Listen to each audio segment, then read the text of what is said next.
Assalamualaikum, selamat datang di channel kajian eksklusif, tempat ceramah dan video seputar Islam. Untuk mendukung channel ini, silakan klik tombol subscribe, like, komen, dan share video ini ke media sosial kamu ya. Semoga kita semua mendapat pahalanya. Jazakumullahu khairan.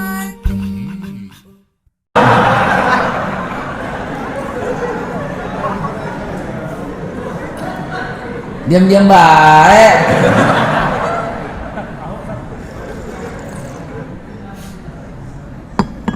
Alhamdulillah nikmat. Ya.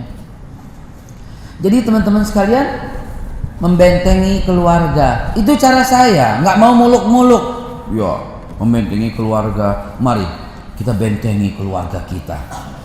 Kita ajarkan anak-anak kita sholat.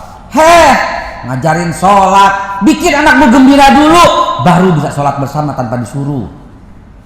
Ini jadi orang tua horor. Baru pulang anaknya nonton TV, matiin TV-nya, matiin, wudu, sholat. Apa kata anaknya? Pakai pulang lagi tuh. Nggak begitu didik anak zaman now. Zaman now nggak bisa begitu. Zaman old dulu waktu kita masih muda, kita dididik begitu oleh orang tua kita, kena. Dulu orang tua kita ngedehem, langsung kita lepas barang kita, langsung sholat, betul? Dulu orang tua kita ngedehem. Saya coba terapin, dia lagi main azan, saya bilang,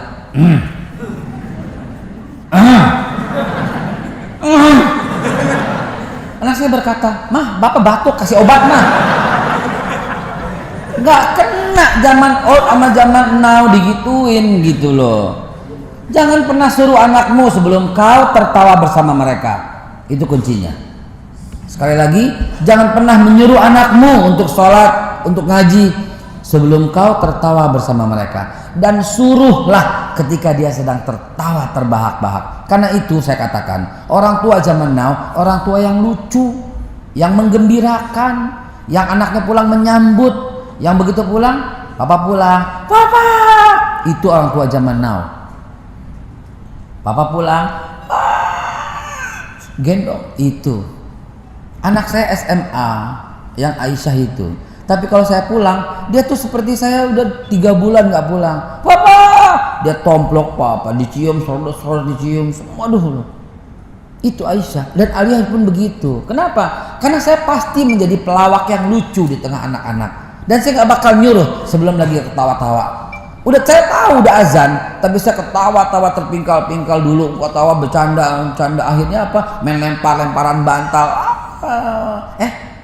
Belum sholat kita, sholat yuk, langsung. Ini kebanyakan orang tua sok tahu jadi orang tua. Pas datang maghrib, matiin. Apa handphone? Taruh handphonenya. Sholat. Apa kata anaknya? Pakai pulang lagi. Mah, papa kapan sih nginep? Gitu akhirnya. Dan akhirnya apa yang terjadi? Mereka terpaksa. Mereka nggak suka menjalaninya. Yang mereka suka adalah ketika kau tidak ada di rumah. Papa mau nginep nih seminggu. Ya papa 2 minggu dong. Nggak disenangi. Habis bapak pulang ke rumah diam, berisik. Bapak capek baru pulang. Papa tuh cari uang di luar, papa capek tahu, berisik. Remote nggak boleh, dia yang pegang remote. Cari TV penampakan. Padahal bagi anak istrinya dialah penampakan yang sebenarnya. Penampakan papa setan. Jadi teman-teman, wahai para bapak, jaga keluargamu, bentengi keluarga dengan cara apa? Jadi orang tua tuh menyenangkan. Jadi orang tua tuh menghibur anak-anaknya. Sampai saya kehabisan akal bagaimana cara membuat mereka tertawa. Saya pulang tuh bawa beng-beng, bawa top, bawa es krim kadang-kadang. Dan saya berkata gitu, yang bisa stand up komedi, papa kasih beng-beng. Aku. Atau kadang-kadang saya main seberapa greget Anda. Gitu, main sama anak istri. Seberapa greget kamu? Gitu. Yang nggak tahu berarti lu bukan orang zaman now. Seberapa greget itu tuh main challenge gitu, challenge. Seberapa greget? Tahu? Coba saya tes. Seberapa greget kamu? Biar yang lain tahu kita main gantian. Seberapa greget kamu? Kasih. Seberapa greget kamu? Kalau greget, kita bilang gitu. Seberapa greget kamu?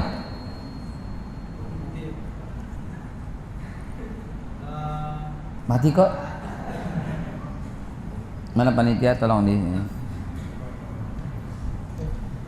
Seberapa greget kamu?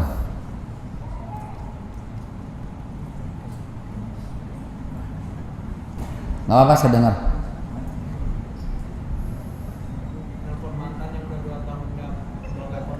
Wih, terus? Nah, nih, ini permainan seberapa greget nih. Saya habis telepon mantan gitu awalnya. Seberapa greget kamu? Saya habis telepon mantan yang Terus? Kedua kali, kan saya bilang terus. Jadi begitu mainnya. Dia bilang, saya habis telepon mantan. Wih, terus udah 3 tahun saya nggak telepon. Wah, gitu. Tuh gregetnya di situ. Tapi nggak greget sama sekali kau. Gitu. Mau lebih greget lagi nggak begitu? Gitu. Saya habis ketemu mantan. Dua-duanya gue jadiin pacar. LGBT lo. Terus itu greget gitu loh. Nah saya main sama anak-anak gitu loh. Jadi dia mikir gitu, dia seneng banget. Terakhir itu Aliyah tuh berkata, "Pah, aku punya piaraan ular kaki 1000. Terus semuanya aku pakein sepatu." Wah. Itu Aliyah asli ngarang sendiri. Itu halo, kasih es krim. Yes, gitu. Aisyah gemuk orangnya dan berkata, "Pah, tadi aku lupa bawa uang. Terus aku hutangin semua kantin." Nggak lucu. Sekarang giliran papa. Coba gimana? Tadi papa naik motor kena tilang. Terus motor polisinya papa pinjem. Itu namanya seberapa greget gitu. Ketawa-tawa. Udah azan, salat yuk. Enak jadi bapak tuh begitu. Menyenangkan hati. Mungkin Anda menduga saya akan ceramah, Bapak Ibu sekalian, jadilah orang tua yang bijak, orang tua yang bisa mengajarkan ngaji, orang tua yang bertadarus sama anaknya, orang tua yang mengajarkan sholat, orang tua apa guru lu? Biarin itu di sekolah. Dan Anda orang tua, jadilah orang tua pelawak tuh buat saya. Jangan orang tua yang menghibur tuh buat saya. Baru ketika Anda sedang tertawa, gini ya Pak rumusnya, orang itu akan maju aja Mas kalau silo. Kan saya orang tua yang bijak, saya tahu anak saya lagi silo. Ya, sampai di mana tadi gue ngomong? Sebelum silo.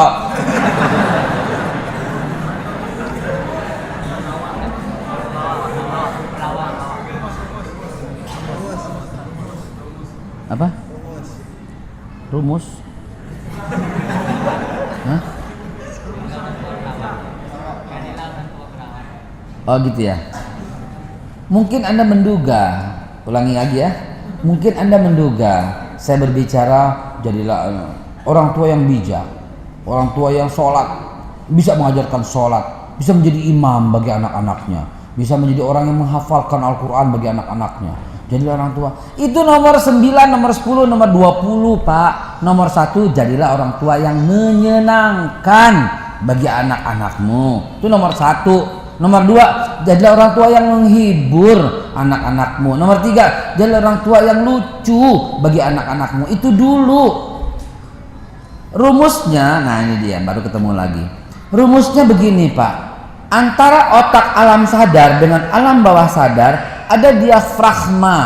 Diafragma ini tuh nggak bisa menembus, dan diafragma ini meregang, bisa menembus perintah. Apakah itu perintah dari hati, apakah perintah dari mata, apakah perintah dari telinga, ini diafragmanya kalau lagi merenggang, dan diafragma merenggang kalau anakmu dalam kondisi santai, tenang, happy, senyum, itu baru bisa itu merenggang. Ketika orang tegang, rapet. Ketika orang gelisah, rapet. Wahai para jomblo, ketika kau menyatakan ingin nembak calonmu, buat dia sedang dalam kondisi gembira, tertawa, tenang, damai, dan berkata, saya ingin bisa begini terus sama kamu. Itu membuat dia melunak, melumer. Maksudnya apa? Ya, saya pengen banget selalu menggembirakanmu di mana saja kamu berada, dan saya akan rela lakukan apapun asal kamu bahagia. Oh, so sweet. Baru from the bottom of my heart, I love you. Pelepak, pelepak, pelepak, pelepak. Jangan lagi dalam keadaan tegang. Saya pengen begini. Apa sih?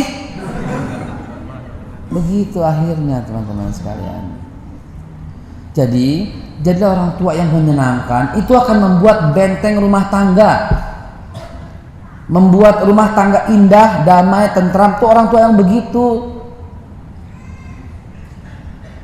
Wahai para ibu, ini formatnya laki baru perempuan, ikhwan baru akhwat. Besok-besok itu akhwat baru ikhwan di belakang. Jadi saya bisa dekat dengan akhwat karena saya lebih nyaman berada di antara akhwat daripada ikhwan. Karena saya laki-laki, ya, atau dibagi dua. Bu, saya mau ngomong sama ibu, ya. Ibu punya anak umur 9 tahun. Pulang sekolah nggak ganti baju, malah lempar tas prang, lempar topi prang, lempar sepatu prang, langsung keluar main bola sama anak-anak teman-temannya.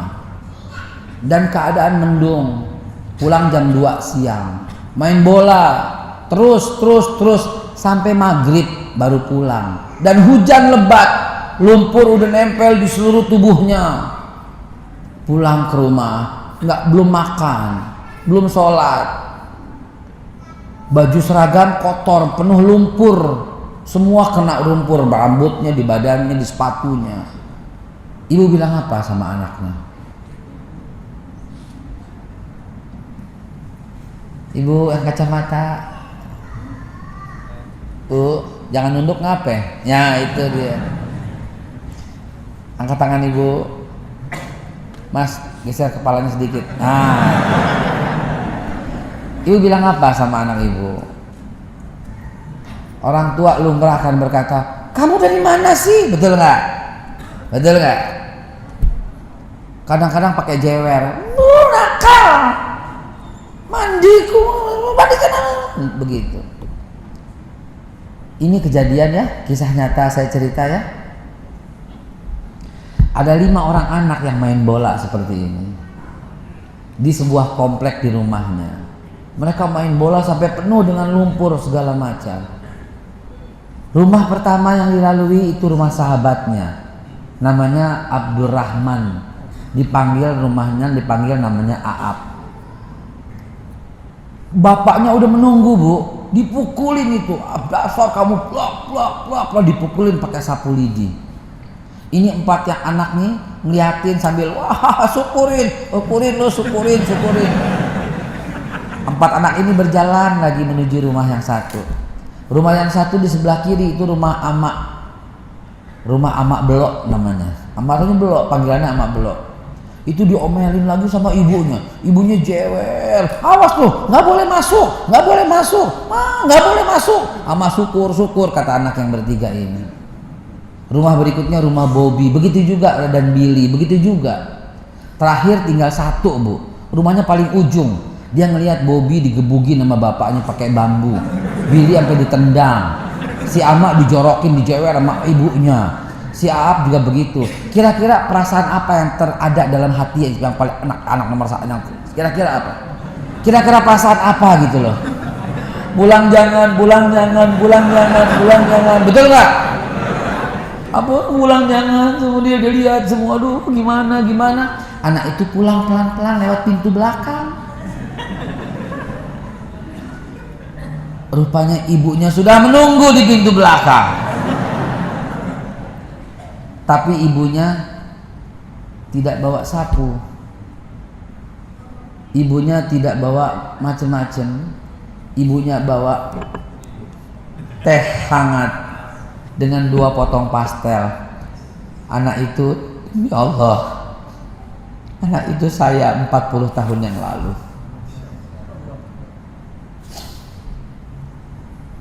Waktu itu saya nangis. Saya bilang, Umi, ya kenapa? Kata Umi saya malah dipeluk. Umi saya dasternya kotor gara-gara peluk saya, tapi dia cuek aja, dia usap kepala saya sambil dia ambilin tanah dari kepala saya. Umi, saya bilang, kenapa malah nangis? Kata Umi, itu yang lain dipukul, tapi entah Umi nggak pukul. Umi saya ketawa, nih pukul nih, diusap saya.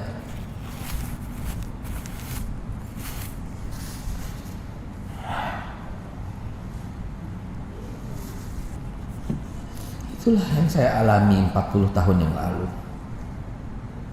Waktu itu saya kelas 3 SD. Dan umi saya nggak ada marahnya.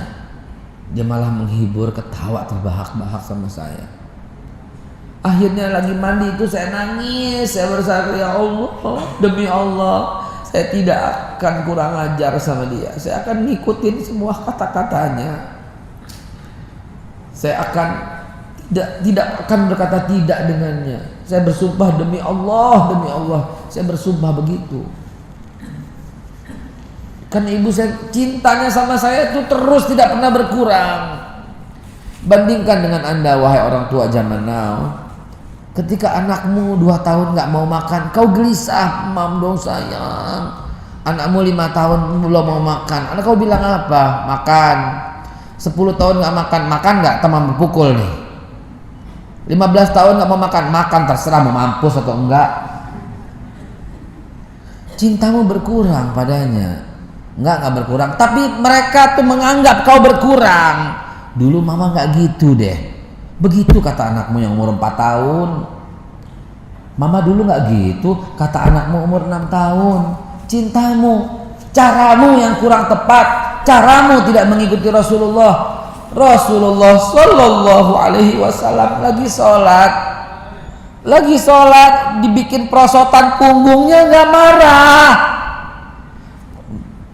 Kita lagi sholat, anak main-main lari-lari injak sajadah seret, apa sih kamu nakal banget sih. Rasulullah lagi sujud, punggungnya dibikin perosotan, terus Rasulullah nggak bangun dari sujudnya sampai mereka puas dulu. Begitu mereka puas baru Rasulullah bangun, Allahu Akbar, dan sholat dan tahiyat akhir dan salam. Itu Rasulullah.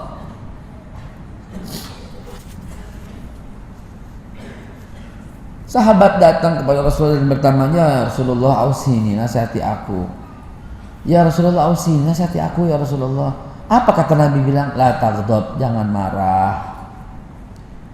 Summa ausini ya Rasulullah. Kemudian apalagi nasihati aku ya Rasulullah. Lagi-lagi Rasulullah menjawab, la taghdab, jangan marah. 3 kali sahabat, la taghdab, jangan suka marah, kata Nabi SAW. Itu nasihat yang paling penting wahai para bapak, wahai para ibu. Kalau kau pernah terlanjur marah sama anakmu, gentle lah, duduk bersama, anggap dia itu mitra bisnismu. Ngomong sejajar matanya. Kalau anakmu pendek, kamu duduk dulu. Kalau anakmu belum tinggi, kamu duduk dulu biar sejajar. Biar anakmu diri dekat sama papa. Ingat nggak waktu kita jalan ke sini papa marah sama kamu? Ingat pak? Maafin papa ya. Papa nggak bakal marah lagi sama kamu. Begitu. Wahai para ibu, bilang sama anakmu dengan berurai air mata, ibu salah kalau ibu marah waktu itu. Maafin ibu ya nak. Maafin ibu nak. Gentle begitu. karena kau telah melanggar pesan Nabi la taghdab. Tapi anaknya nakal, kau yang bikin nakal. Anaknya nggak mau disuruh, kau yang nggak wibawa. Anaknya malas sholat, kau yang buat. Kau jadikan sholat tuh horor. Anaknya nggak mau ke masjid, kau yang omelin sih. Berisik ya, jangan berisik di masjid ya, jangan ini ya, jangan itu ya, jangan ini ya. Kok banyak banget aturan sih, kata anaknya. Anak-anak lari-larian di masjid itu ya anak-anak ya harus, Pak, karena dia masih anak-anak. Yang nggak boleh bapak udah tua lari-lari di masjid. Anak-anak berisik, ya anak-anak ya harus berisik karena dunianya. Yang nggak masuk di akal bapak udah tua berisik itu loh. Anak-anak menjorok-jorokan, jumpalitan, nongkrong, kaki di atas, kepala di bawah, guling di masjid. Itu anak-anak memang harusnya begitu. Yang aneh ibu udah nenek-nenek jungkir balik nih. Rok diangkat kemana-mana, nah, itu orang gila namanya. Anak-anak mah nggak apa-apa. Alhamdulillahirrabbilalamin. Masih banyak yang saya mau ceritakan, tapi karena nanti malam kita ketemu lagi di An-Nur, nanti kita lanjutkan lagi dalam materi back to masjid, kembali ke masjid di An-Nur. An-Nur ya. Insyaallah kita ketemu lagi ya. Dan sebelum saya tutup, boleh bertanya silahkan, ditulis lebih baik bagi wanita. Bertanya langsung bagus bagi laki-laki. Dan wanita lebih baik lagi kasih jalan ke sini. Tanya langsung sama saya. Dengan catatan wanita ya. Jangan nenek-nenek. Silakan kita bertanya, kita ngobrol-ngobrol. Alhamdulillah.